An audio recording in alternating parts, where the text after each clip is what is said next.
A day to remember for the rest of your lives. There's a great promise for all of you.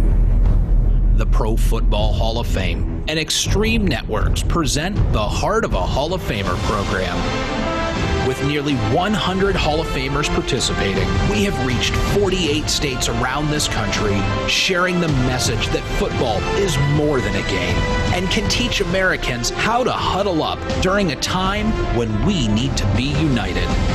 It's time for America to take a real deep dive. Not at no one else, but at yourself individually.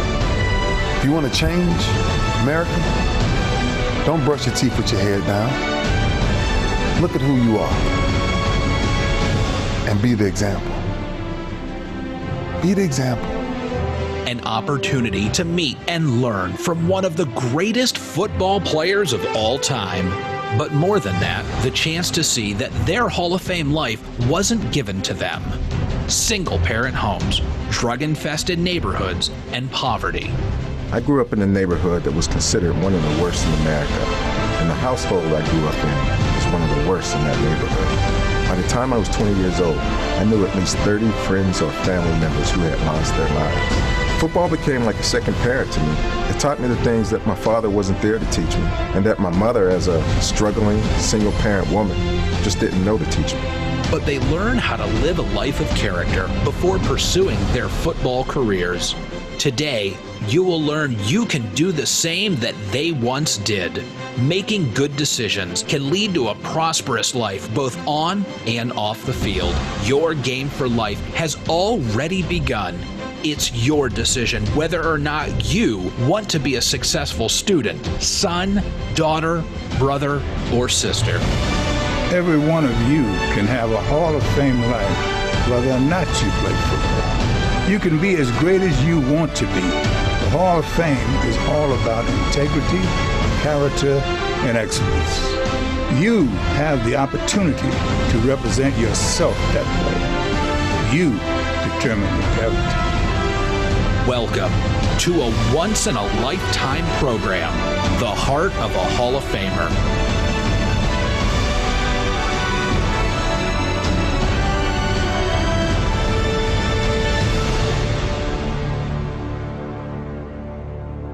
Executive Director Joe Horrigan has been at the epic center of the history of football. For over 4 decades, Horrigan has been with the Pro Football Hall of Fame, deeply rooted with the Buffalo Bills and the historic AFL.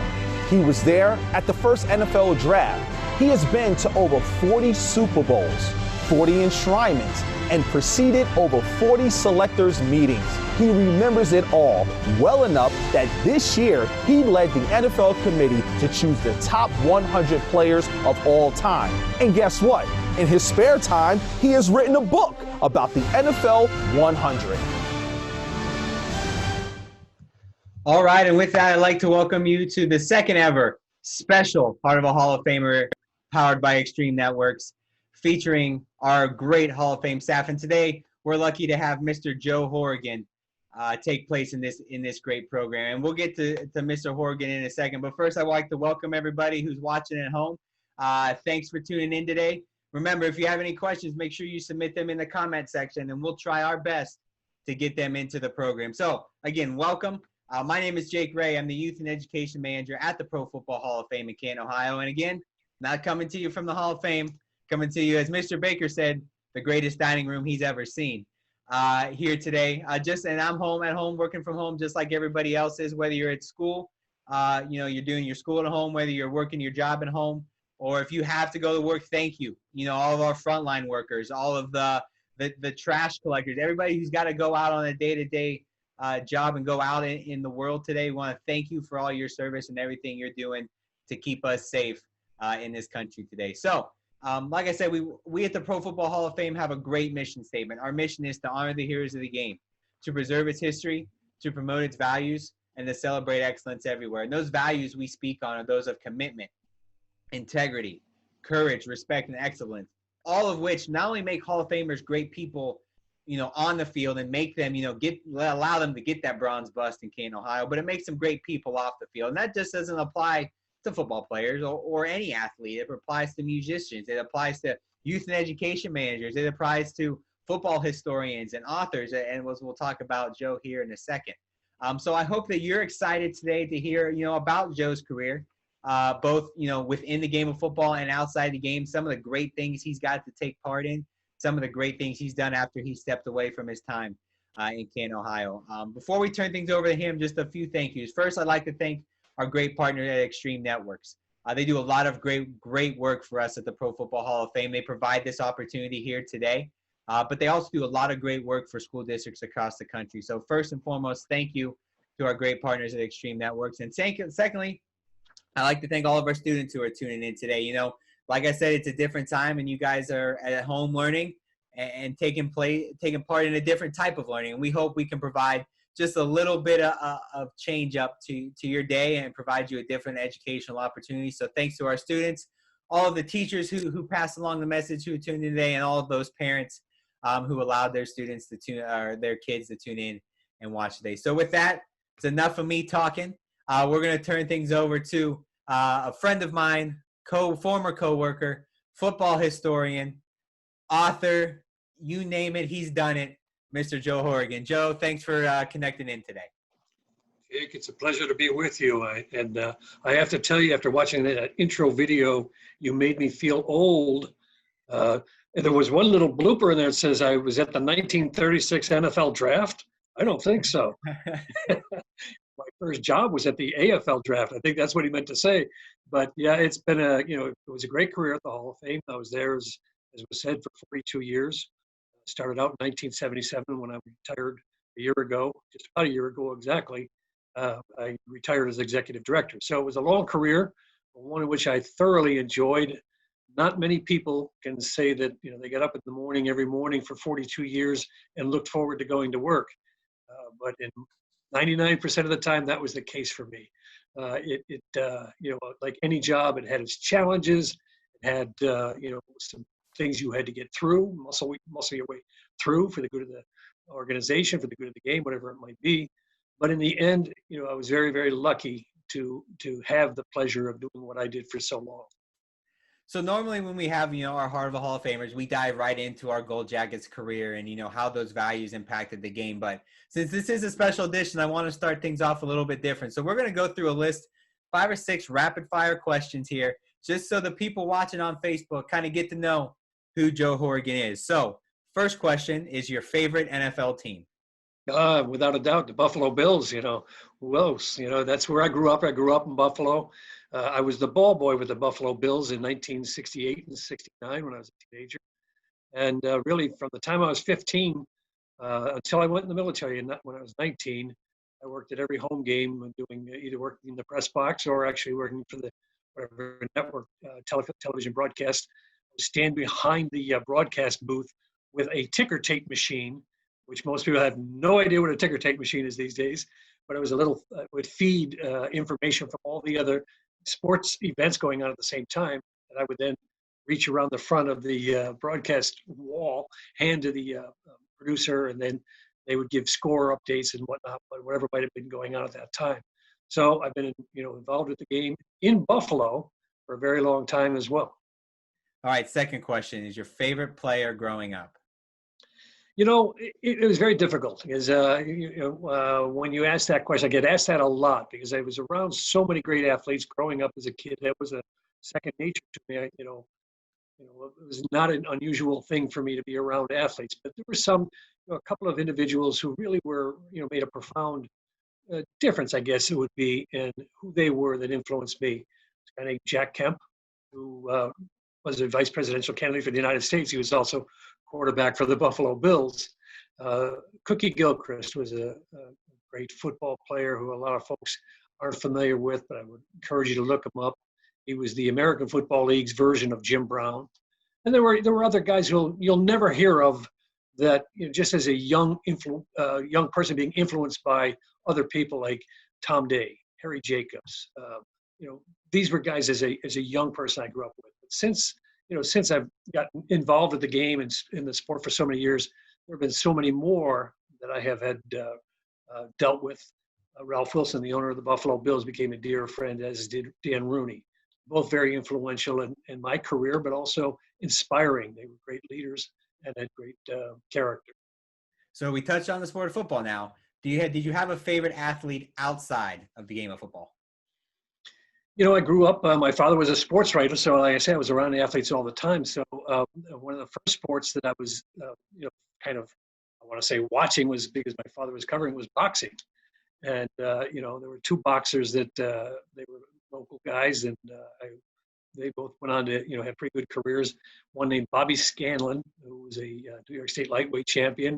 Another was a middleweight named Joey Giambra, who was a middleweight contender in the late 50s. So yeah, those were my first heroes, were boxers. So, it was kind of fun. That's cool. So, you've mentioned a couple of times now, you've been involved with the game so long, and got to in so many different realms, which equates to many different experiences. So, you've obviously traveled all across the country, going to different games and taking part in different events. But do you have a favorite NFL stadium you've ever been in? Could be one today, could be one that isn't around anymore. What's your favorite stadium? Well, I have to say that probably my favorite is Lambeau Field. There's such rich history to it. And when they redeveloped and rebuilt Lambeau Field, they kept the culture and the feel of the great Green Bay Packer dynasties and the long tradition that the community has. And what's so impressive about it is that community. Green Bay is the smallest market in the National Football League, and it's a publicly owned team. It doesn't have an ownership per se, in the sense of a single person.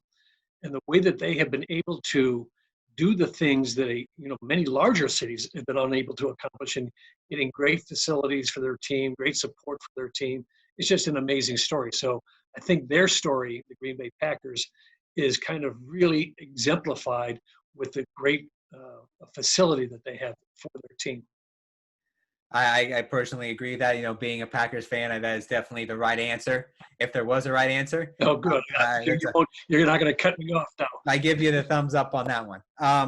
When you started at the Hall of Fame, throughout your career, you mentioned you were the executive director, but most of your career was spent, on the actual museum side of the Pro Football Hall of Fame, dealing with artifacts and different donations. So out of the millions and millions of artifacts and documents that we have at the Pro Football Hall of Fame, what is your favorite artifact? Artifacts are that's again a hard one, because they're kind of steeped in history. I started as the curator at the Hall of Fame, and I developed into different roles throughout my career. But when I got there, the collection wasn't very strong. So that was kind of one of the first things I focused on, was to increase and strengthen the collection.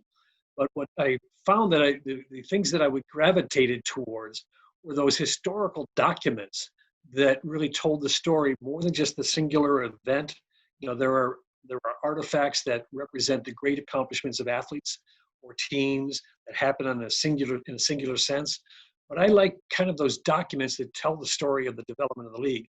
And nothing could be more important in that story to me than the earliest document, and it's displayed at the Hall of Fame, is that in 1892, when a gentleman named Pudge Heffelfinger, great name, was paid $500 to play one game of football. In 1892, that was a huge salary, but $500 for one game. And that was the birth of professional football as we know it.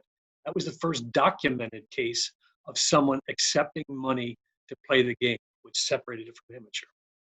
All right, next one is another thing you've been involved with, in a majority of career at the Hall of Fame, was the actual enshrinement process and selection process as well, kind of running the enshrinement ceremony. So out of all the enshrinement ceremonies that you've worked, and again, there's been a lot of great moments. Do you have a moment that stands out to you above others as that kind of holds special to you from the actual enshrinement ceremony itself? Well, there were great moments, and every enshrinement ceremony has that moment that you look at and say, wow, that's my new favorite moment. So, it's kind of, again, hard to pick one singular one, but there are several that come to mind. I think, I had a personal involvement with, as I mentioned, Ralph Wilson.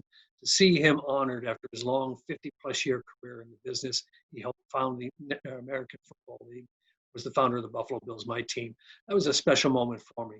But there were also great moments where emotion really told a greater story than the game. I think of LaDainian Tomlinson when he was enshrined. He talked about the history and heritage of his family and it was really interesting, but he was talking about it in the sense of what he learned later in life about the trials and tribulations of his family's life and how that was turned around to be a positive, and that he felt that, that we could continue as people, just people, to continue to focus on the positive and let lessons learned help us develop. He was very, and he was so, I don't know what the word is, but he came across so clear as to what he meant by all that. So that was one of my favorite moments. And Jim Kelly was another great moment for me. Again, a friend from Buffalo, but it was very special because his son was able to attend his enshrinement ceremony. For those of you who don't know, his son was born with a very serious and fatal disease. So he did not think he would ever see his son would ever see him enshrined, but he did. And it was a remarkable story, just the emotion that was involved in Jim's speech. So last question here, and this is one that kind of I like to ask just because, when people look at, staff from the NFL or the Hall of Fame, they think they get to meet all these great football players, which is true. That is one great perk to, of the job of working at the Hall of Fame is you get to see these great gold jackets, Hall of Famers, legends, but you get to know them kind of on a personal level. But on the flip side of that, you do kind of get to see, the non-football crowd, kind of show up and come out, especially around enshrinement time. So out of your entire career, who would you say is your favorite or most famous non-athlete you have ever got to meet? Oh, well, I've been fortunate, as you say, because of the position. I've been invited to do things, but I've actually met several presidents, Ronald Reagan, George H. Bush, Bill Clinton, vice presidents as well. So I think all of those, to say, wow, that was a great opportunity. But maybe, I think one instance, it was back in the early 80s. I had worked with the Smithsonian Institute on an exhibit as part of a big sports program that was being sponsored by the Smithsonian. So they invited all of us who worked on the exhibit to a White House dinner, and that was pretty impressive. That was with Ronald Reagan and George Bush was vice president, but there were a lot of dignitaries there that thinking, the sports world, you're always around athletes. Yeah. Now all of a sudden there's, athletes and politicians and political figures mingling together. It was amazing. The athletes wanted to meet the politicians wanted to meet the athletes. So it was a nice gathering of people that I think the same thing was true, because they did invite a lot of players to this dinner as well, who were who were the focus of the exhibit. But I think the thing that rang true to this was these were men that excelled at what they did. They were elected to high elected office, and these were athletes who were, for the most part, in their sports Hall of Fame. So it was interesting to be there and be a part of it. So that was, while that included sports, the non-sports part of it was very, very exciting and a rare opportunity, I'm sure. It's definitely an interesting dynamic because, like you said, these guys, these athletes who are at these events are at the top of their game if they're not already enshrined into whatever Hall of Fame they may be. So to see the politicians who are kind of at that same level of them really creates a great dynamic. So and it was like everybody became children again. They were in awe of each other, not of themselves. They were excited that they were invited. Ronald Reagan talked about playing college football against one of our Hall of Famers. And that was his big thing. He said, I played, So, it's sports is a great unifier. And that's one thing that I hope everybody appreciates, what sports can do to unite us in spirit, unite us as a community, unite us even as a country.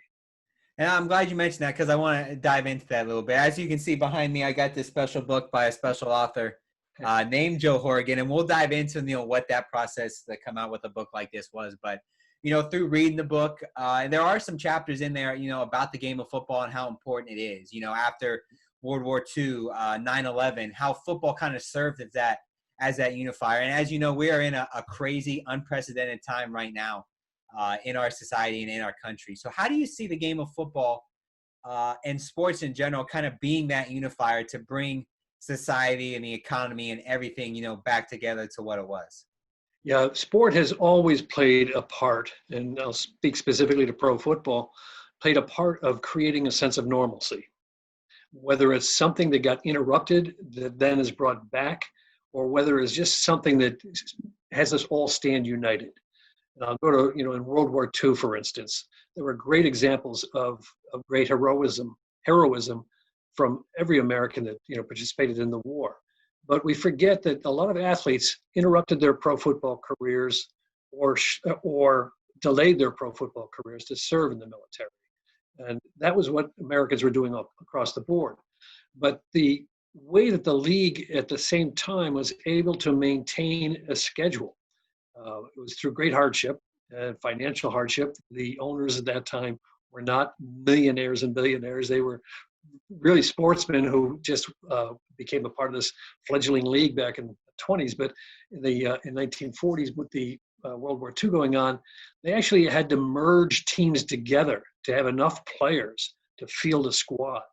But they felt the essential duty, the obligation to keep the games going as best they could, so that the fans at home who are watching World War II on TV, or wasn't a lot of TV, radio, and reading in the newspapers, there was this sense of, we're still trying to be operating in a normal sense.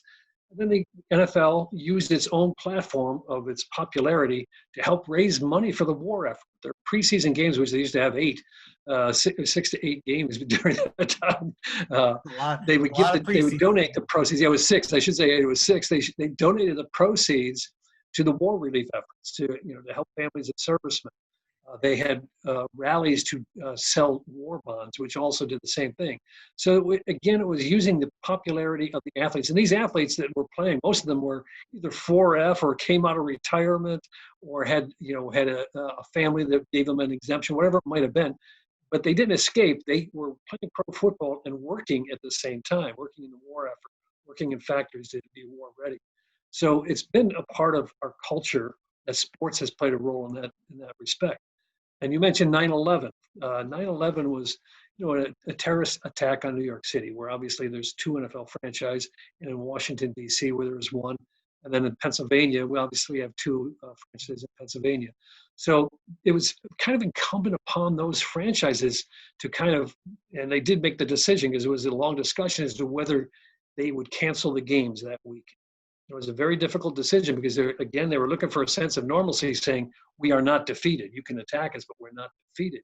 But by the same token, they felt that there was a need. When I say they, it was largely Commissioner Paul Tagliabue, decided there was a time to rest, reflect, mourn our losses, and then rise from the ashes again and play the following week in a way in which we could raise the collective level of patriotism in our own football cathedrals, waving the flag, wearing red, white, and blue, having pregame ceremonies saluting our first responders and the loss of lives. Halftime shows were all built around it. John Bon Jovi sang "America the Beautiful" out of a fire station. It was broadcast at every NFL game. It was just a great collective level of patriotism that got brought up. And only a few things can do that in the private sector. You go to your government and you hope that they're going to be, hoping that they're going to keep the country running and going together. You go to your churches and you pray. But with sport, it kind of has this opportunity for you to get out there and yell and support and show your support. Be one. Just like you are with a team, there were no teams that weekend. There was nothing but Americans, and they were celebrating a game that was celebrating our restore of power, and at the same time recognizing the great tragedy.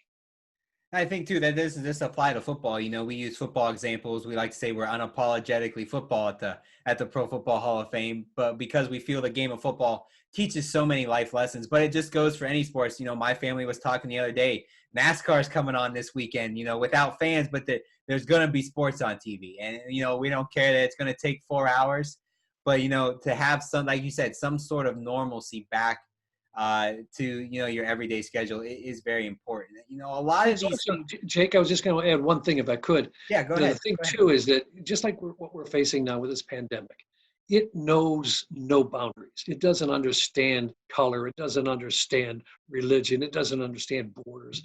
It's going to impact everybody. In World War II, the Korean War, Vietnam, Katrina, 9/11. That impacted everybody. That tragedy can draw you together. That's something we'll get into that a little bit later about how we can do that and what teamwork really does mean. But that's what I think is important to realize too, is that no one is immune from tragedy. We're all a part of it. Well, let's just dive right into that now. You mentioned teamwork and togetherness. How does the country and sports and football, kind of bounce off or use that idea of teamwork, to come back to that 100% full strength after we're back to to our new normal here in the U.S.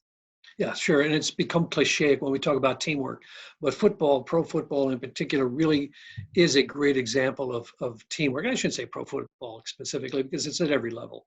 That, there is no I in team, as they say. But as Sam Ratigliano once told me, there's two I's in idiot. Don't be an idiot, be a part of the team. And that's really important that, you realize that you're only as good as the people around you. And whether it's a sports team, whether it's just your family, whether it's your community, whatever it is, you're only as good as the people around you. And you be a part of that at whatever level you can. Some can do more than others, but be a part of it, if nothing, at the very least, spiritually. Just to be supportive. But team, that idea of team and unity and working together for a common goal, advance the ball forward, it's exemplified in sports. That's what life is really all about. No one succeeds on their own. There's winners, there's losers, and there's always people who are trying. It's that trying, it's that effort that builds us towards winning, that eventually gets us where we want to go. You mentioned a lot of great values there that the game of football and all sports and everything that people do in their free time really teach, about the life lessons that they can learn.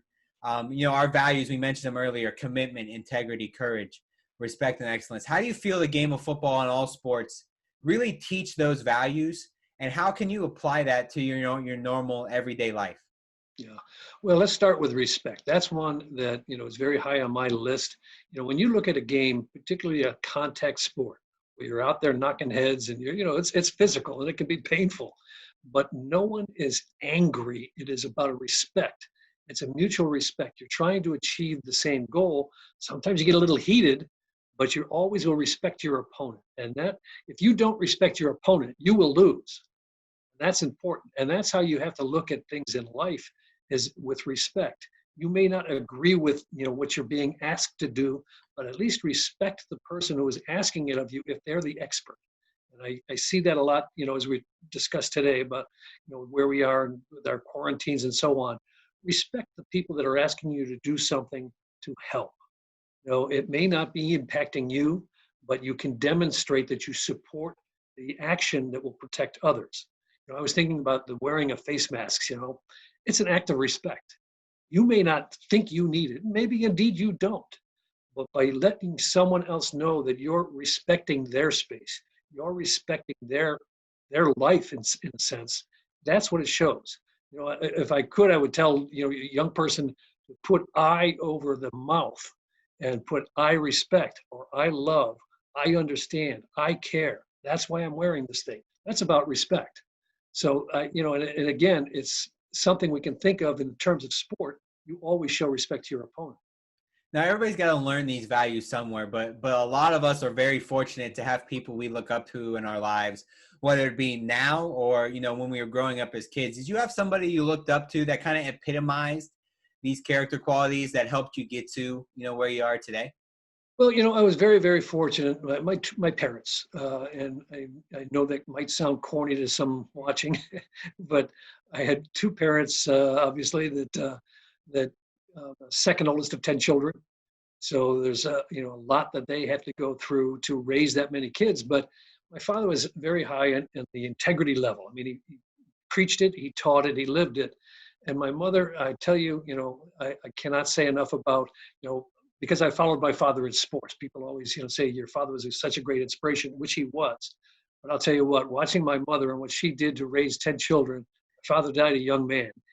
When he was 47 years old, and my mom still had 7 kids at home. And she really single-handedly, and there's a lot of folks, young people out there who have gone through single-parent households. I was fortunate enough. I was on my way out. I was already in the military when that occurred. But it is, to me, those two that were my foundation and my examples of all positive things that I've experienced. Now, after growing up, in the Buffalo area, you ended up finding your way to Canton, Ohio. I looked up in 1977, you found your way to Canton. What was that decision like for you to, kind of pick up and move and find your way to Canton and eventually inside the Pro Football Hall of Fame? Well, I tell the story. After I got out of the military, I went back to college to finish my college degree that I started before I went into the military. And I had the opportunity, to go down. I decided I was going to visit the Pro Football Hall of Fame. That was in 1975 that I decided to go down and visit. And as I was going through, and I met a young man then who was working in the role as curator. And he was doing some things, showing me around a bit. And I said something that I thought 2 years later, again, I should have never said this. But I said to him, I said, man, I'd do your job for nothing. I didn't know they would hold me to that. So 2 years later, when I was lucky enough to apply for the job, I wish they'd forgotten that I'd said that, but they didn't. It was a great place to work, but when you start at the bottom, you got to work hard to get to the top for sure. But, it was an easy choice for me. I was married, already had a family. My first son was with us at that point, and we relocated to Canton, Ohio, which sounded like it was on another planet to me at the time. It's really only about 4 hours from Buffalo, so I could still get home when I wanted to. But it was a family decision. This was a great career opportunity for me, one I will never have regretted. Now, everybody, and you've been involved in sports, so this answer might be a little bit different for you, but, everybody kind of has that guy that, one day I want to meet that guy. So when you got to the Hall of Fame, was there somebody, that stood out above the others that you were looking forward to maybe one day bumping elbows with or getting to shake their hand or her hand that was involved in the game of football that you hadn't gotten to meet before you came to I'll tell you what, it's a funny story, Jake. When I came down for my interview, that was asked of me. That was a question that was asked. The board president was interviewing me, and he said, well, young man, if there was one football Hall of Famer you'd like to meet, who would it be? And this guy that I had heard about, I'd never seen him play. He was before my time, but my father talked about him like he could walk on water. And he was a great football player, but he also achieved in another way, which I could talk about in a minute. But his name was Marion Motley. So I immediately answered, yeah, I'd like to meet Marion Motley. Now, I had no idea, but it turns out that Marion Motley lived in Canton, Ohio. And the board president looks at me and he says, well, I think I can arrange that one. So we actually had lunch with him. So it was pretty, it stunned me to find out that he lived in Ohio, and it was even great that he did. We went to lunch. So you mentioned Marion Motley, and for those of you who don't know, Marion Motley was one of the 4 African Americans that reintegrated the game of football in the modern era. And Joe, you've done a lot of work with the Black College Football Hall of Fame, helping not only with all of their selection process and their Hall of Fame, but bringing the Black College Football Hall of Fame to Canton, Ohio, to be housed inside the walls of the Pro Football Hall of Fame. Why was that such an important thing for you to do before your time at the Hall of Fame came to an end? Well, it was something, Jake, that, I really felt needed to be done, but there is a story about it again, and I'll talk about this in the sense of 2 things. You never know who's watching you, and you never know how your behavior can be remembered by people that you didn't remember or ever thought would remember you. I mentioned early on in today's program that I was the ball boy for the Buffalo Bills. And in 1969, in my second year with the team, they drafted a quarterback named James Harris. And as ball boy, one of my jobs was to pick up players at the airport occasionally. And James was playing at Grambling. He was a quarterback. And in 1969, there were no black quarterbacks in pro football. So James, as he likes to tell the story, and he would be a first-round draft pick today. His skill sets were there. But he was drafted in the 8th round. And he says, he likes to tell the story, he says, the Buffalo Bills thought so much of me that they drafted me in the 8th round and sent the ball boy to the airport to pick me up. I was that ball boy. So I got to meet James Harris. And he was just another player to me at that time. But James started out 8th on the depth chart in training camp and worked his way up to become the starting quarterback for the home opener that year in 1969. No black quarterback had ever opened a season for his team. So James was a pioneer in that sense. He went on to have a Pro Bowl career with the Los Angeles Rams, was MVP in the Pro Bowl. Well, we lost contact, obviously. Another player left, and I left, But when I got to the Hall of Fame, James was working as a scout for the Detroit Lions at the time and showed up at the Pro Football Hall of Fame game. And I said, that's James Harris. So I went up and reacquainted myself with James. That was 20 years ago or more, probably closer to 30 years ago. And we just kind of struck it up again. So we stayed in touch. And then James and Doug Williams, both Grambling graduates, both black quarterbacks from Grambling, decided to start something they called the Black College Football Hall of Fame. And black college football is what is now most commonly called HBCU football. But in the day, in 1892, the first black college football game was played. Now, black colleges existed because blacks were not allowed to go to college or white colleges or universities. So these black colleges opened mostly in the southeastern seaboard, into the Midwest a little bit. In any case, I don't want to go on too long. They decided that they had to preserve the history of that struggle, that challenge that ended with basically the birth of the American Football League. And they were looking for good players and started recruiting from historically black colleges. James, that's how he got his opportunity to play in Buffalo. And Doug Williams later on was the MVP of the Super Bowl coming out of Grambling. So the Black College Hall of Fame existed, and Shaq had talked to me. Shaq is James Harris, that's his nickname.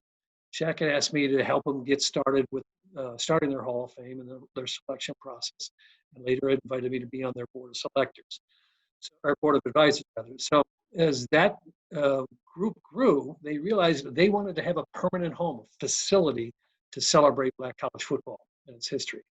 So we talked about a lot of different places, and none of them seemed to be sustainable. So when the idea of Canton came up, they kind of embraced the idea.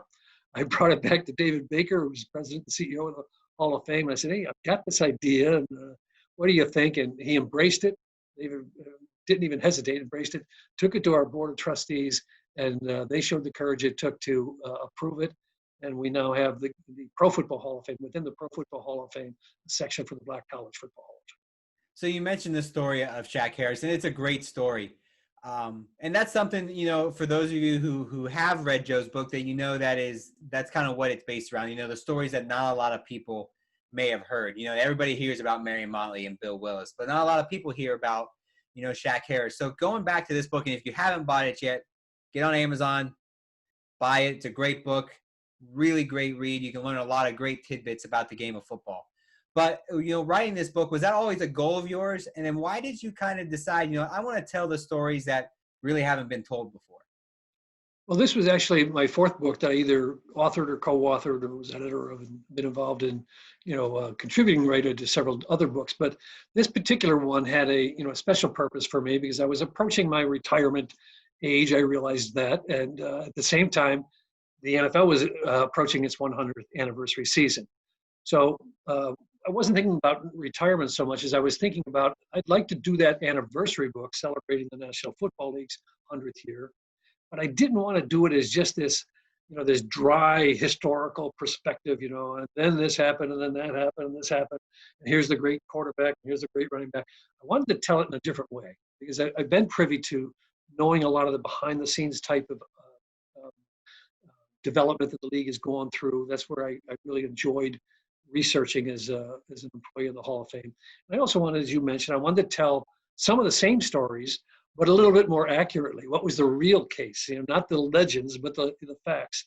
And then some of those cases, that some of those stories, like Shaq Harris and others, that people might not be as familiar with. That World War II information, I kind of delve into that. How the NFL responded to Katrina and 9/11.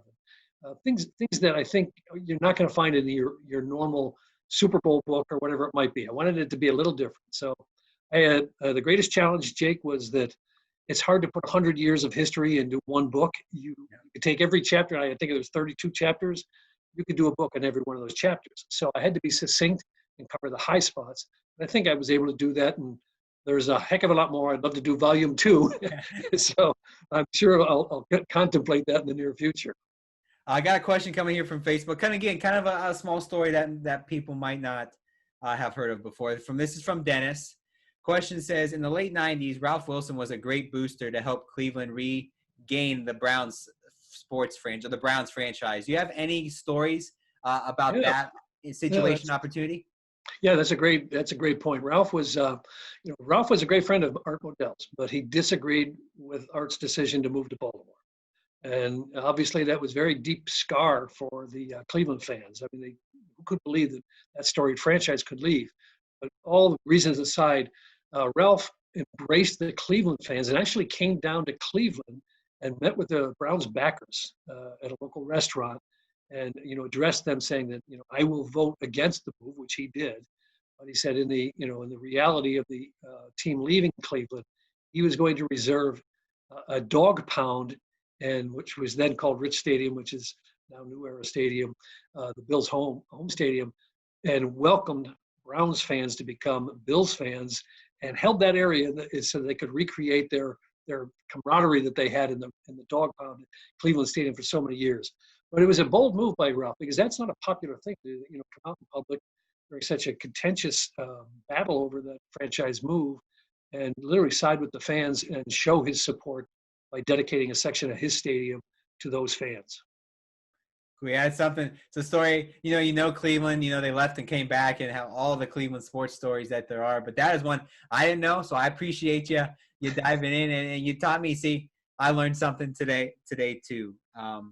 You've been involved with the game of football so long, the Hall of Fame for over 40 years, and which has led, like we said before, to a lot of great experiences. Looking back on your career, is there one thing that stands out that you may go, man, I wish I was there, or I wish I got to participate, or I wish I got to go to this game or this event that you might have had the opportunity to, but ultimately did not end up at? I don't know. I don't think there is, because I went to so many great events. But if all things were equal, this is an interesting thing, Jake. The charter class of 1963, I would have loved to have been there. But as the fact of the matter is that I met most of those guys, and after that, I'm one of the few people I think that can say I've had a lunch or a dinner with Bronco Nagurski and Red Grange and George Hallis and charter members of the Hall of Fame, Don Hudson, great players like that. People say, "How old are you?" And I said, "No, I was a very young man. They were very old." So, but having had that long career at the Hall of Fame, and these guys would come back, years after they were elected, I had the opportunity to meet them. But there's certainly those moments where you say that is a great experience. Fortunately, I've been to 32 Super Bowls. I watched the Super Bowl on television for the first time in 33 years this year, and it's not that. And I was usually working. I was always working at them, so it's a different experience. That's the one insider perspective that I like the most, is at these events where you really see the hard work that the folks in the National Football League put into putting on this ceremony at the Super Bowl. Same way at the Pro Football Hall of Fame. People really don't appreciate what they see is a year-long preparation for that great celebration on television that we have. So yeah, there's all these great events, that you've gotten to be a part of. And like you said, some that you wish, man, I would have been there to be a part of that. But one of the things you did get to be a part of was the annual selection process, and everything that goes into selecting that class of 4 to 8 new members. What was that experience like for you? And did you learn anything from there, or do you have any memories that stick out? Maybe some heated arguments that took place that ultimately led to a selection of a new class. Well, the selection process, as you know, Jake, is a year-round process, and our board of selectors, our selection committee, they're committed to looking at the candidates in the broad perspective of their careers, but they start almost the day after the one class is elected. We're starting to send them a list of potential candidates looking for nominations for the following year. We go through a series of reduction votes, and finally we'll meet at the Super Bowl, which is unique to the Pro Football Hall of Fame, that the selectors actually meet to debate the merits of the candidates, which can be very, very tough, because we're going into the room with, there's 15 modern era finalists, there's one or two seniors who contribute on a rotating basis. And we go in this room, and all we can come out with is 4 to 8 candidates that are to be elected. Now, the meeting starts usually about 7 o'clock in the morning and goes for about 11 hours. So you can imagine there's a lot of preparation that goes into it, but there's also a lot of debate. And there should be, because these men, you're going to change lives forever when you come through this. My favorite line that I heard coming out of a meeting once, and I think it goes right to the heart of the matter, is I'm walking out of the meeting, and one of our selectors from Washington, his name was Len Shapiro, now retired Lake May. Len is walking out, and we don't know the results until the accountants who collect the ballots open them at our press conference and tell us who has made it. But we know who the finalists are. They may have made it and they may not have. But in any case, we're walking out of the meeting room and Len turns to me and he says, Joe, he says, I should feel really good. I think we elected 8 guys this year. I should feel good, but I feel terrible because we left 10 behind. Mm-hmm. You know, and then that's the way they look at it. It's not, they do celebrate the guys that get elected, but they know that there's some guys that can be very disappointed and they feel disappointed at not having gotten this guy or that guy in. The good side of that, or the better side of that story, is that many times those players that don't get elected in a given year are eventually elected in the next, or 2 or 3 years down the road. You know, a long career usually equates to a lot of success, and yours is definitely one of those. And you've been given numerous honors and awards all throughout your career. Is there an award or honor that stands out to you the most? Well, I was lucky enough to get, as you say, some awards over the years, but I had 2 of them as I was leaving that I, cherish. One was from the Pro Football Writers of America. These are the men and women that I worked very closely with for many years, as a part of the communications department that I ran. And they gave me their annual award called the Jack Horrigan Award, named after my father, given annually to that person who has been most cooperative with the media to do their job.